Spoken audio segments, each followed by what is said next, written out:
America के राष्ट्रपति Donald Trump ने इजरायली हमलों से तबाह हो चुके गाजा को लेकर एक बड़ा प्लान दुनिया के सामने रखा था, जिसके बाद से ट्रंप को लेकर मिडिल ईस्ट के देश खासा नाखुश है।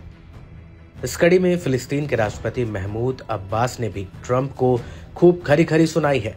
ट्रंप के प्रस्ताव की निंदा करते हुए महमूद अब्बास ने इसे सिरे से नकार दिया। फिलिस्तीनी राष्ट्रपति ने ट्रंप का नाम लिए बिना कहा कि ऐसे किसी भी योजना को हम सिरे से नकारते हैं जिसका मकसद गाजा से फिलिस्तीनी लोगों को विस्थापित करना हो। उन्होंने कहा कि फिलिस्तीनी लोग अपनी जमीन और अपने पवित्र स्थलों को नहीं छोड़ सकते हैं। वहीं दूसरी ओर जॉर्डन ने भी गाजा के लोगों को विस्थापित करने वाले अमेरिकी प्रस्ताव को पूरी तरह से नकार दिया। जॉर्डन के विदेश मंत्री ने कहा कि जॉर्डन का रुख इस मामले में बिल्कुल साफ है। गाजा के लोग अपनी जमीन से बेहद लगाव रखते हैं और उनके लिए उसे छोड़ना मुमकिन नहीं है। बता दें कि इजरायली पीएम नेतन्याहू के ही मकसद को आगे बढ़ाते हुए ट्रंप ने गाजा के लोगों को गाजा छोड़कर मिस्र और जॉर्डन जाने का प्लान बनाया था। ट्रंप ने मिस्र और जॉर्डन से कहा था कि उन्हें गाजा के अधिक से अधिक फिलिस्तीनियों को अपने देश में शरण देनी चाहिए।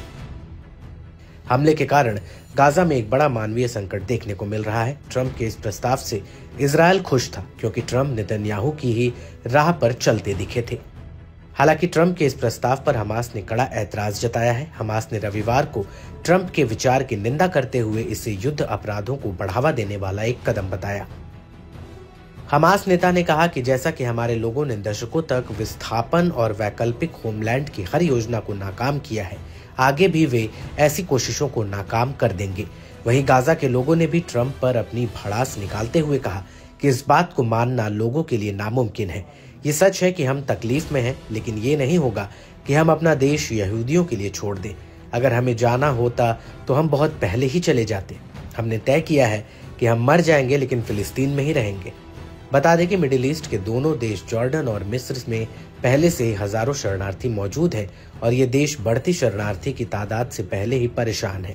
अब अगर सारे गाजावासी यहाँ पहुँचते हैं तो इन देशों को संभालना मुश्किल हो जाएगा। लिहाजा डोनाल्ड ट्रंप का गाजा को लेकर प्लान साबित करना है कि इजरायल और अमेरिका के बीच गाजा प्लान को लेकर गुप्त रणनीति पहले से तैयार थी। ऐसे में ट्रंप के प्लान ने इजरायल की विवादित मंशा को फिर से दुनिया के सामने ला दिया है।